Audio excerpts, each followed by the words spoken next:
Have a go at this DIY shit. The fuck cunt. The fuck? What the fuck?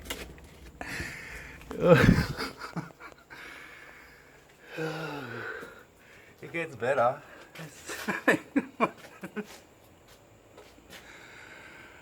Oh. What were you thinking?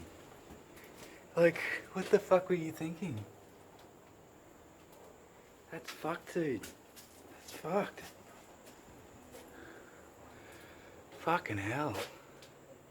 Fucking hell. Let's summarise. Okay, let's summarise what I've done.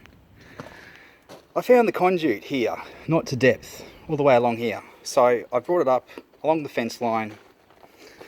New conduit run. Had to go all the way up here, back down to the switch, to your feed. And then over here, and then I've had to redo all these conduits. Every single one of these conduits I've had to redo. One for the light out here.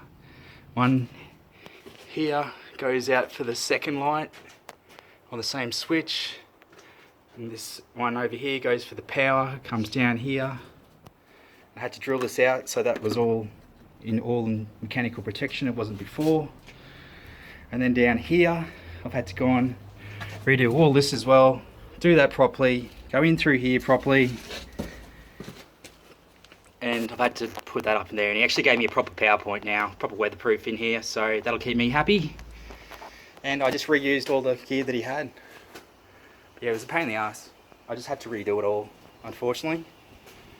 And I'll show you what I did underneath the house.